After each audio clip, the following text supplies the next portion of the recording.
मुख्यमंत्री योगी आदित्यनाथ ने वीरांगना रानी लक्ष्मीबाई की धरती को बड़ी सौगात देने के साथ ही प्रदेश सरकार की उपलब्धियों को गिनवाया। सीएम योगी आदित्यनाथ ने झांसी की लक्ष्मी व्यायाम मंदिर इंटर कॉलेज में बटन दबाकर जिले में 328 करोड़ की परियोजनाओं का लोकार्पण और शिलान्यास किया। वहीं प्रबुद्ध वर्ग सम्मेलन को संबोधित करते हुए सीएम योगी ने कहा, प्रदेश के हर कोने का व्यापक विकास हमारी जिम्मेदारी।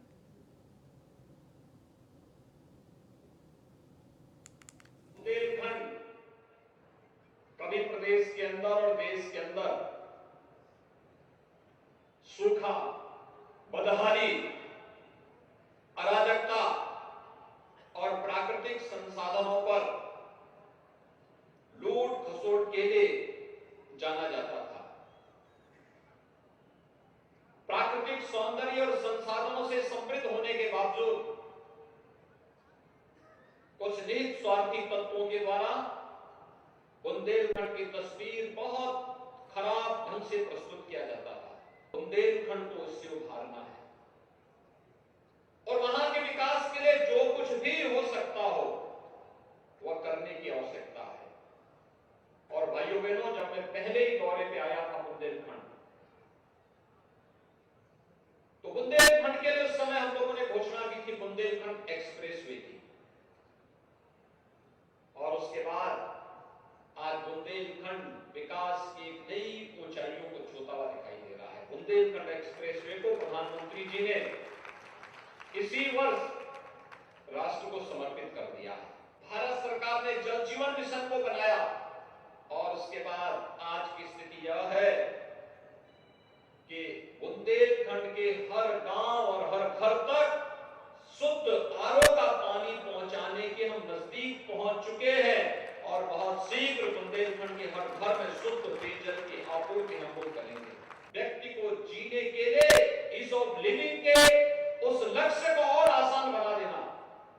जो तमाम प्रकार की बीमारियां होती हैं उसमें प्रदूषित जल भी एक कारण है। डिफेंस कॉरिडोर के दो महत्वपूर्ण नोड झांसी और चित्रकूट में बन रहे हैं। भारत डायनेमिक्स का एक महत्वपूर्ण यूनिट यहां पर स्थापित हो रही है। प्रधानमंत्री जी स्वयं यहां पर आए थे और उन्होंने इसका शिलान्यास का कार्य संपन्न किया था। और भाइयों बहनों, ये कार्यक्रम निरंतर चल रहा है। आज बुंदेलखंड में बेहतर कनेक्टिविटी हुई है और उससे भी आगे बढ़ करके बुंदेलखंड के नौजवानों को नौकरी और रोजगार भी मिला है। बुंदेलखंड डकैती से मुक्त हुआ है। मुख्यमंत्री योगी आदित्यनाथ प्रयागराज में प्रबुद्ध जन सम्मेलन में शिरकत की। इस दौरान सीएम योगी ने प्रयागराज को 1295 करोड़ रुपए की लागत वाली 284 विभिन्न परियोजनाओं का लोकार्पण और शिलान्यास किया गया। प्रयागराज में आयोजित प्रबुद्ध जन सम्मेलन में मुख्यमंत्री योगी आदित्यनाथ ने अपना संबोधन दिया और कई बड़ी बातें कही। उन्होंने कहा कि विधानसभा चुनाव में आपने प्रयागराज से भारतीय जनता पार्टी को अपना जो समर्थन दिया, आज उसके परिणाम स्वरूप डबल इंजन की सरकार प्रदेश के अंदर फिर से कार्य कर रही है। सीएम ने कहा कि आज उसी का परिणाम है कि 1295 करोड़ रुपए की परियोजनाओं की सौगात देकर के आज ये मंच फिर से प्रयागराज के पास आया हूं।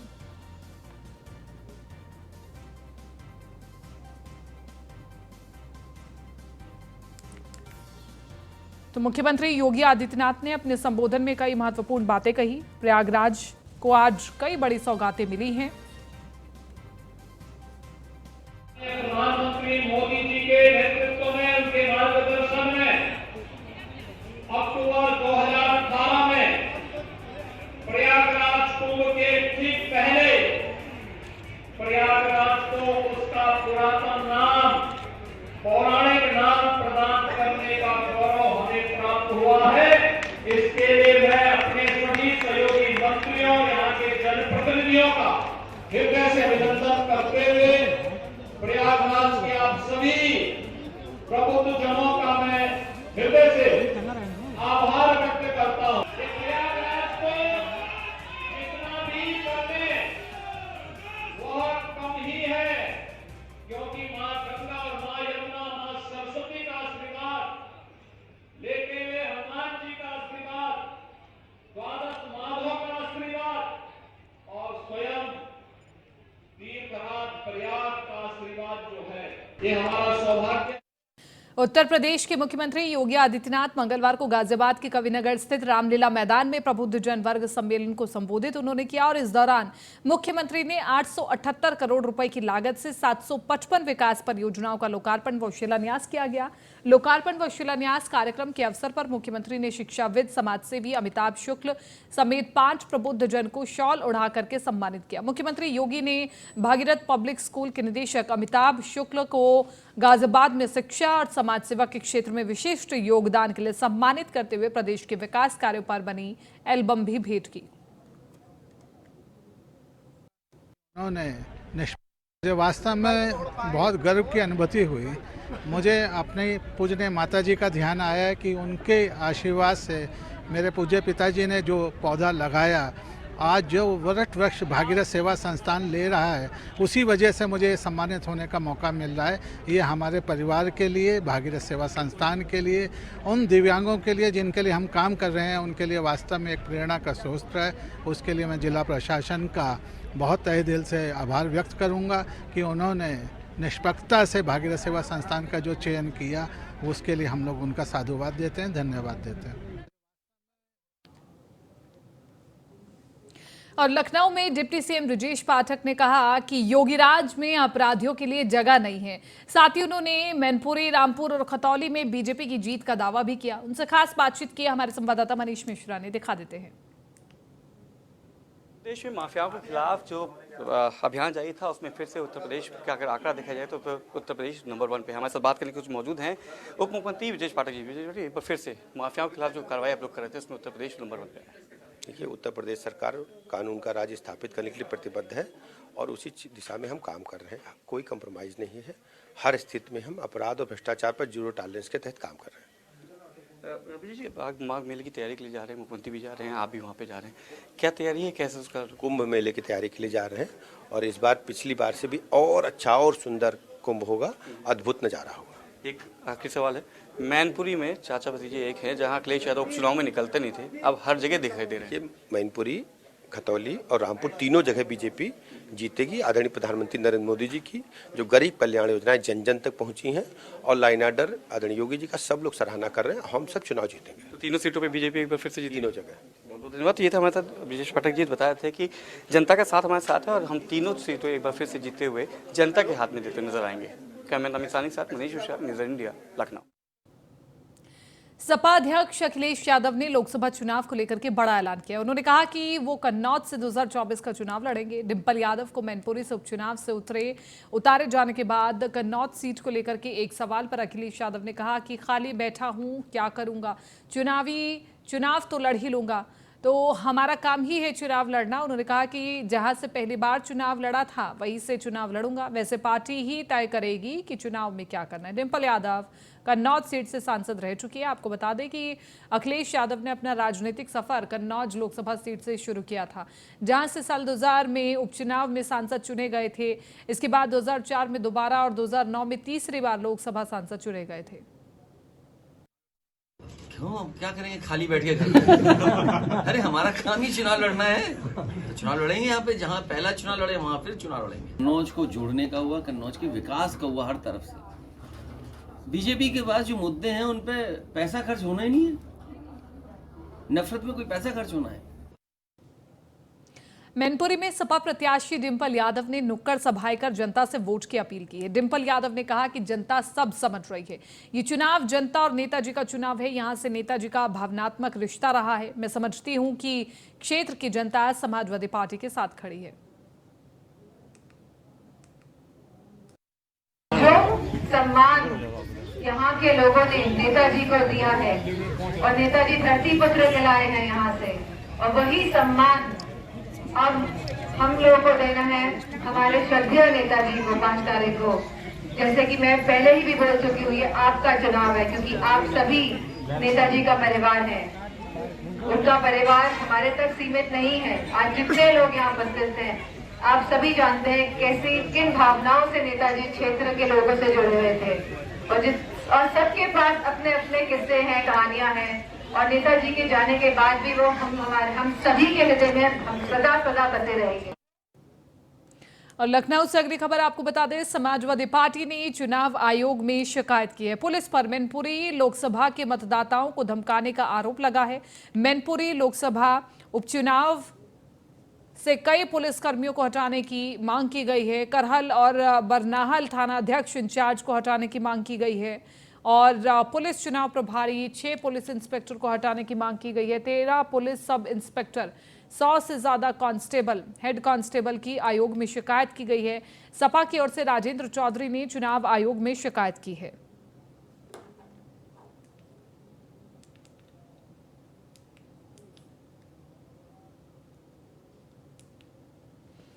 तो इस शिकायत का पत्र हम आपको दिखा रहे हैं। समाजवादी पार्टी की ओर से, राजेंद्र चौधरी की ओर से चुनाव आयोग में शिकायत दर्ज कराई गई है।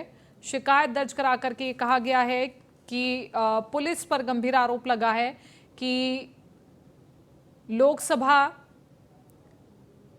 और मतदाताओं को डांटने का आरोप है, धमकाने का आरोप है।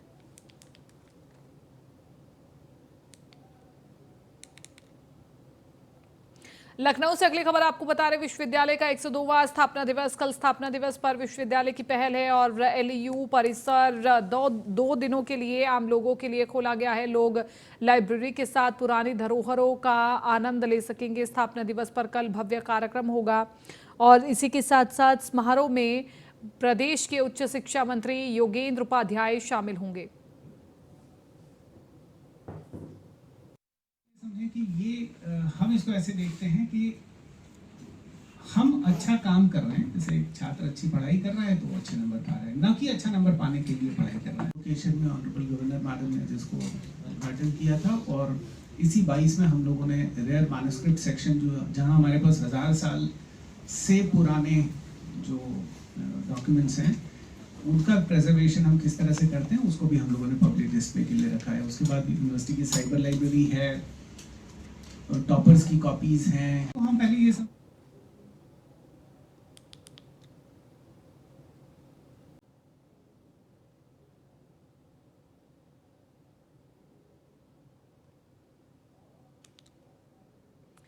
प्रदेश की राजधानी लखनऊ में सर्दी के दस्तक देते ही तापमान में गिरावट दर्ज की गई और इसे लेकर नगर निगम ने रैन बसेरों की तैयारियां अभी पूरी नहीं की हैं।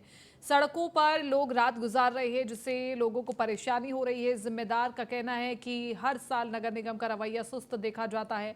वहीं नगर आयुक्त इंद्रजीत सिंह का कहना है कि शेल्टर होम को लेकर हमने रिव्यू लिया है। जो रैन बसेरे बनने हैं उसके लिए संबंधित अधिकारियों व पार्षदों के साथ एक कमेटी बनी है। लकड़ी की जरूरत को लेकर सभी जोन को टेंडर दिया गया। रैन बसेरों के कर्मियों को, कामों को और कमियों को जल्द पूरा किया जाएगा। शेल्टर होम्स को लेके हम लोगों ने उसका रिव्यू एक कर लिया है और जो रैन बसेरे बनने हैं जो संबंधित हमारे जोनल और ये जोन में एक्जियंस हैं और जो लोकल हमारे पार्षद हैं उनके साथ एक कमेटी बनी हुई है, उसको एक्टिवेट किया गया है। और जो इसके साथ साथ जो अलाव के लिए लकड़ी थी जोन वाइज टेंडर, उसका ई टेंडर फ्लोट कर दिया गया ताकि टाइमिंगली प्रोक्योरमेंट करके उसको कर लिया जाए ये पे। और शेल्टर होम्स के रखरखाव को जो भी कमियां थी एक्जियंस को कल जो मेरी वीसी हुई जूम में कि उसको तुरंत टेकअप करते हुए प्रायोरिटी पे उसको कवर करा लें और उसमें जो भी अगर मान लो रंगाई पुताई होनी है या कंस्ट्रक्शन का काम होना तो सारी चीज़ें मैंने सैंक्शन कर दी है। रात में जो पारा है लगातार गिर रहा है। अभी तक लखनऊ नगर निगम ने रैन बसेरों को लेकर के कोई काम नहीं किया है। अगर बात करें जो लोग सड़कों पर सोते हैं उनको तकलीफ हो रही है क्योंकि लगातार पारा गिरता जा रहा। हालांकि नगर आयुक्त का कहना है कि जो उनके अधिकारी हैं उनको निर्देश दे दिया गया है कि जल्द से जल्द जो शेल्टर होम्स हैं जो उनको सही कर लिया जाए, साथ ही साथ जो वहां पर व्यवस्थाएं हैं उनको व्यापक कर लिया जाए। नगर आयुक्त इंद्रजीत सिंह का कहना है कि जो NGOs हैं उनके साथ भी समन्वय बैठाया जा रहा है और उसके बाद जो रैन बसेरे हैं उनकी शुरुआत जल्द ही कर दी जाएगी। लखनऊ से न्यूज ब्यूरो के लिए अश्विनी कुमार, सहयोगी अमित साहनी के साथ। संभल से अगली खबर आपको बता दें, दबिश देने गई पुलिस पर हमला किया गया। बदमाशियों ने पुलिस पर जमकर पथराव किया। एक सिपाही का सिर फूट गया। दरोगा को भी चोटें आई हैं और दरोगा सहित 3 पुलिसकर्मियों घायल हो गए हैं। घायल पुलिसकर्मियों को अस्पताल में भर्ती कराया गया। 307 के आरोपी को पकड़ने गई थी पुलिस। नखासा थाना इलाके का पूरा मामला बताया जा रहा है।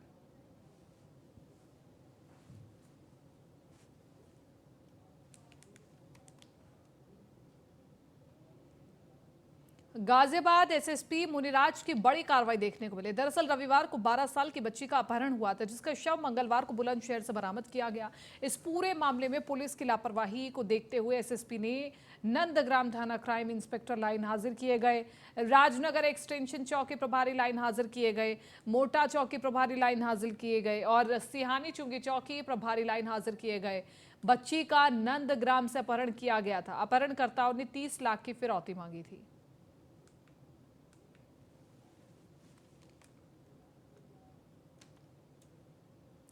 आगरा में डॉक्टरों की लापरवाही की लगातार घटनाएं सामने आ रही हैं। आगरा स्वास्थ्य विभाग ऐसे लापरवाह डॉक्टरों पर शिकंजा कसने में असमर्थ है।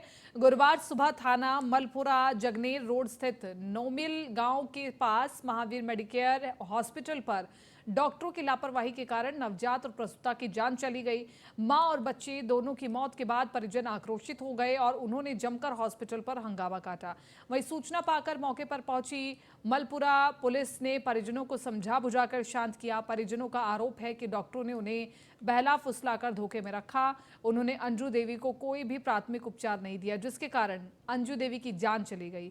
अंजू मूल रूप से राजस्थान के रुद्रावल निवासी थी। फिलहाल पुलिस ने परिजनों की शिकायत पर लापरवाह हॉस्पिटल संचालक के खिलाफ केस दर्ज करने की कार्रवाई का आश्वासन दिया है।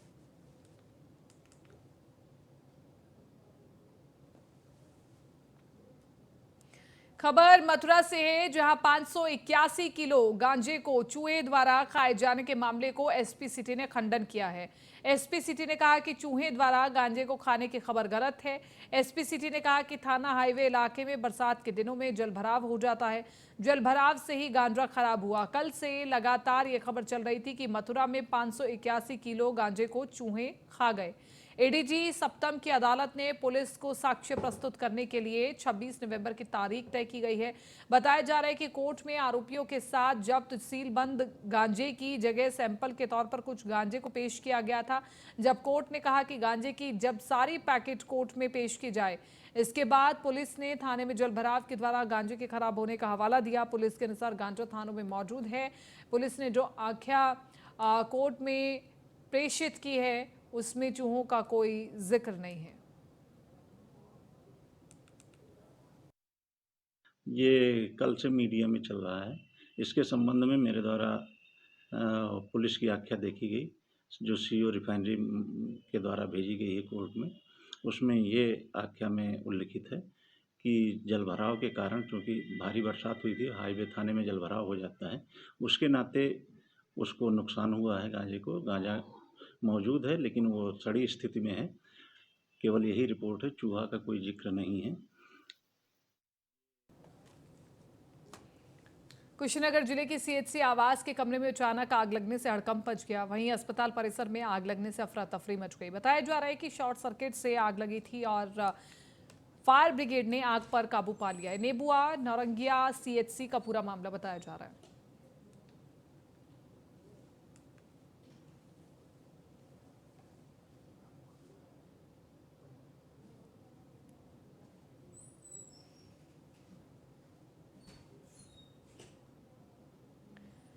तो तस्वीर हम आपको दिखा रहे हैं सीएचसी आवास के कमरे में लगी भीषण आग। आग इतनी ज़्यादा भयानक थी कि देखते ही देखते आग बढ़ती गई और धुएं के गुब्बार को देख करके आप अंदाज़ा लगा सकते हैं कि आग कितनी ज़्यादा भीषण थी।